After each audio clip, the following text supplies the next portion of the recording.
اور ہماری زندگی دیکھنے میں مسلمان والی ہے، اور اگر حقیقت دیکھیں تو منافقت والی زندگی ہے کہ ہم ظاہر میں اللہ کے دوست بنے ہوتے ہیں اور تنہائی میں اللہ کے دشمنوں والے کام کرتے ہیں۔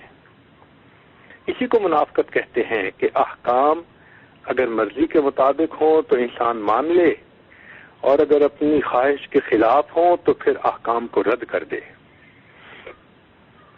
اسی لیے جس انسان نے اللہ رب العزت کا قرب چاہنا ہو، اسے چاہیے کہ اعمال کو اپنائے۔ عمل سے زندگی بنتی ہے جنت بھی جہنم بھی، یہ خاکی اپنی فطرت میں نہ نوری ہے نہ ناری ہے۔ ایک جگہ اللہ تعالیٰ ارشاد فرماتے ہیں، یا ایھا الذین آمنوا اطیعوا اللہ واطیعوا الرسول ولا تبطلوا اعمالکم۔ ایک جگہ فرمایا، ان تطیعوا اللہ ورسولہ لا یلتکم من اعمالکم شیئا۔ اگر تم اللہ اور اس کے رسول صلی اللہ علیہ وسلم کی اطاعت کرو گے تو ہم تمہارے اعمال میں کچھ کمی نہیں کریں گے۔ سبحان اللہ، یہ اللہ رب العزت کی کتنی رحمت اور مہربانی ہے۔ اس لیے جو نیک عمل کرے گا وہ سیدھا جنت جائے گا۔ قرآن مجید میں اللہ تعالیٰ فرماتے ہیں، بلا من اسلم وجہہ للہ وہو محسن فلہ اجرہ عند ربہ۔ سبحان اللہ۔ اور جو انسان گناہوں کی زندگی گزارے گا وہ سیدھا جہنم میں جائے گا۔ فرمایا، بلا من کسب سیئۃ واحاطت بہ خطیئتہ فاولئک اصحاب النار۔ چنانچہ انسان نیک اعمال پر پابندی کیوں نہیں کرتا، کیوں گناہوں کا ارتکاب کرتا ہے؟ اکثر یہ سوالات لوگوں کے ذہن میں پیدا ہوتے ہیں کہ آخر اس کی وجہ کیا ہے۔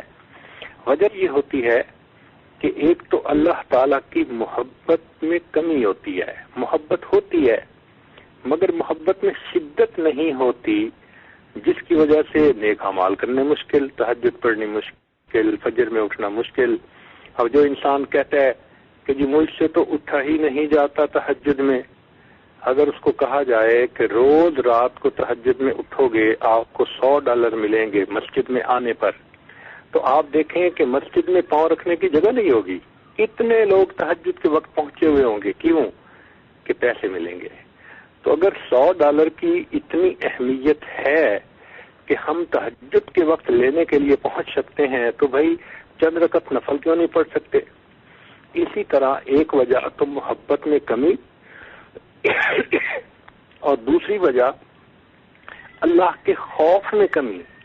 چنانچہ جب خوف کم ہوتا ہے تو پھر انسان آرام سے گناہ کر لیتا ہے، اور اگر خوف ہوتا ہے تو پھر انسان گناہوں سے ڈرتا ہے۔ جیسے سانپ کا خوف ہو تو کبھی اس کو کوئی ہاتھ نہیں لگائے گا، ہر کوئی دور بھاگے گا۔ تو جب اللہ کا خوف ہوتا ہے تو پھر انسان گناہوں سے دور بھاگتا ہے۔ آپ دیکھیں معذور شخص ہونا کہ جو بڑا آہستہ آہستہ چل رہا ہے لیکن اس کو پتہ چلے میرے پیچھے پولیس لگی ہے، تو دیکھیں وہی معذور بھاگنا شروع کر دے گا۔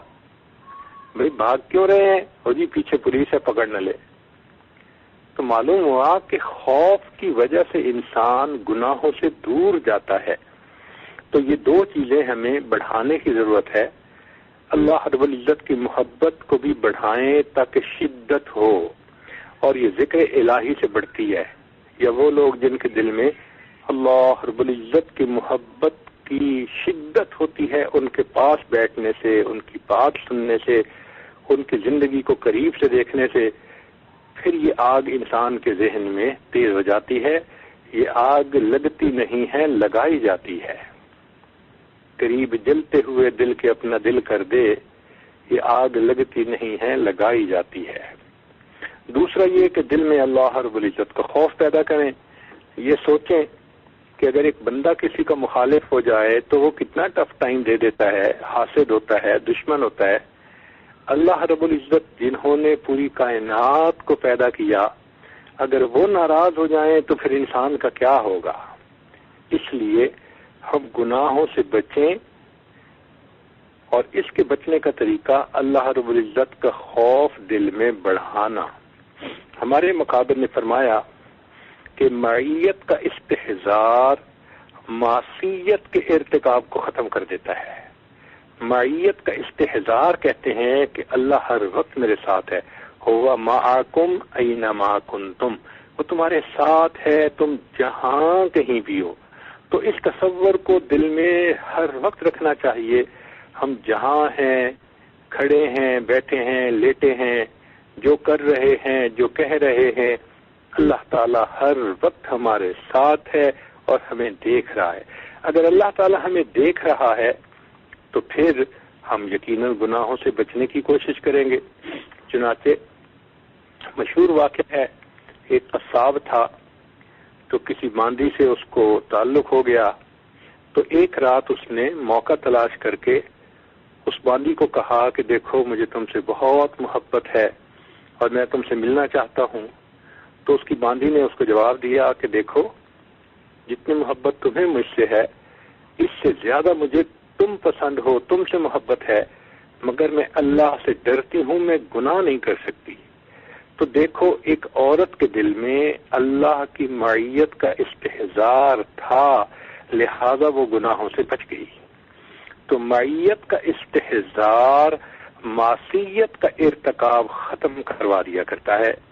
اسی لیے ہمارے مشائخ ذکر و سلوک کے راستے پہ جو چلاتے ہیں تو وہ ذکر قلبی کرواتے کرواتے بالآخر 15واں سبق مراقبہ معیت ہے کہ جس پر انسان کا ایسا یقین بن جاتا ہے کہ وہ سمجھتا ہے کہ میں جو کر رہا ہوں اللہ دیکھ رہے ہیں، جو بول رہا ہوں اللہ سن رہے ہیں، پھر وہ مخلوق کی وجہ سے گناہوں سے نہیں بچتا بلکہ اللہ رب العزت کی رضا کے لیے گناہوں سے بچتا ہے۔ اللہ رب العزت کی رحمت دیکھیے کہ یہ بندہ نوازی کی انتہا ہے۔ فرمایا فَمَن يَعْمَلْ مِنَ الصَّالِحَاتِ، کہ جو کوئی بھی نیک عمل کرے وہ مؤمن اور وہ ایمان والا ہو، فَلَا كُفْرَانَ لِسَعْيِهِ، ہم اس کے کوشش کی ناقدری نہیں کریں گے۔ اللہ اکبر، ہماری نمازیں دیکھو، ہمارے اعمال دیکھو، ان کی کوالٹی تو عجیب کہ ہم کھڑے مسجد میں ہوتے ہیں، دل دماغ گلی کوچہ بازار میں پہنچا ہوتا ہے، مگر اللہ فرماتے ہیں کہ ہم تمہاری محنت کو رائے گاہ نہیں کریں گے۔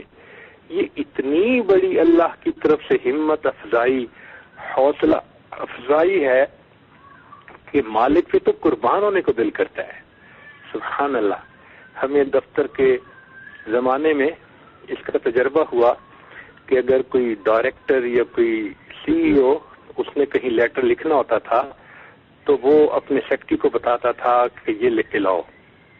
وہ سیکرٹری لکھ کے لے جاتا تھا، پھر اس میں یہ غلطی، پھر یہ فکرہ غلط، پھر فلاں غلط، پھر وہ ٹھیک کر کے لے جاتا تھا، پھر کچھ غلطی نکل آتی تھی، پھر تیسری غلطی، حتیٰ کہ ہم نے دیکھا کہ اہم لیٹر ٹائپ کرنے میں 8 دفعہ اس کی ٹرائی ہوتی تھی، پھر اس کے فل سٹاپ اور کوما کو دیکھا جاتا تھا، سیٹنگ کو دیکھا جاتا تھا، پھر وہ یس کرتا تھا کہ ہاں اب یہ ایکسیپٹیبل ہے۔